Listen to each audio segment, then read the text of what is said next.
Now, Active Norfolk has been working on a project to ensure that clubs and leisure centres are accessible for all. Let's talk to their Development Officer for Equality and Diversity, Ellen Van Lint, who joins us now. Hello, Ellen. Thanks for joining us.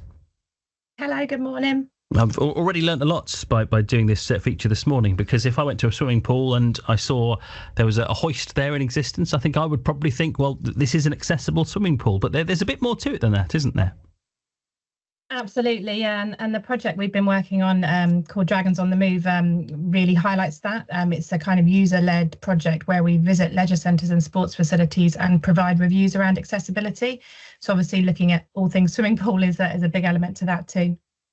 And a lot of these things haven't been put in place really by anything other than accident. It's people not really perhaps understanding what's needed. You can sometimes have the right intentions and think you've got an accessible sports centre, but there are always things that can be missed.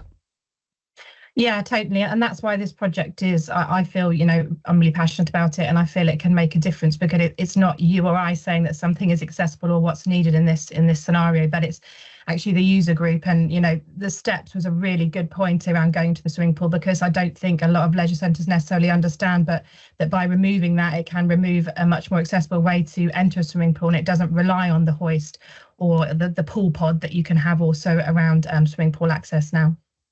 So, how much of this is actually a barrier to exercise? We all know that exercise is good for us, and to use swimming as an example, particularly if you've got reduced mobility, being in the water can make such a difference. Are there lots of people who would like to do it more often, but feel that there are barriers in the way?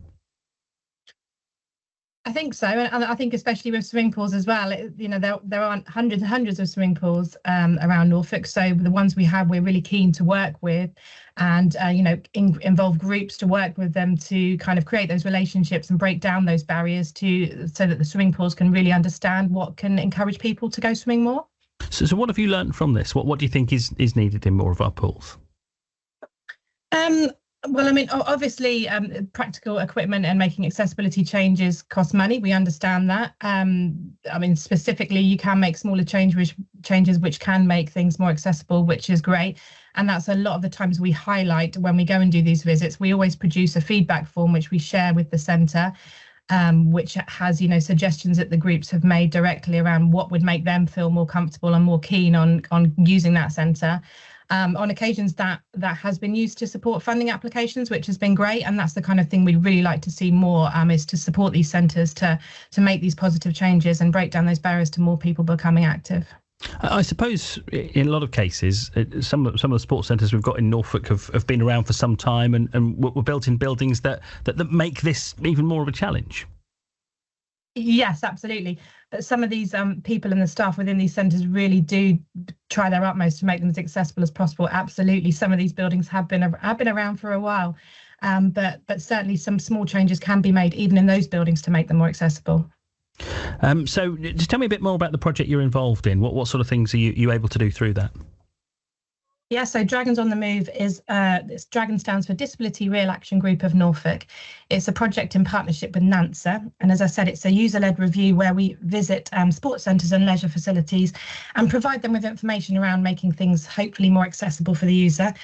Excuse me. It's a free project, and we share that feedback directly with the centre. And it's all around, for my part, building those relationships in the community between groups, between individuals, between their local leisure facility. We're really keen to obviously get more and more people out using their local facilities.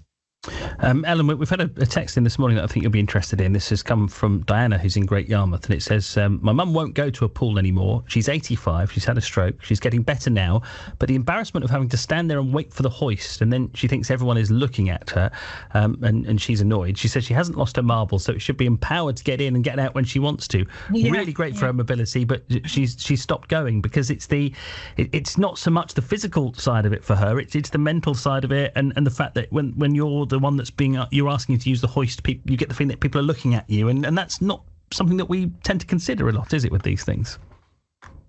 Absolutely, and I feel like every day's a school day on this project. I'm always learning, and that kind of thing I have absolutely heard before. So it's something that we generally do feedback, and it again highlights the importance of those centres understanding these barriers from the community and from their participants, and what will help them hopefully kind of get involved and jump in that swimming pool a bit more. Really interesting. Ellen, thanks for joining us. Ellen Van Lint there from Active Norfolk.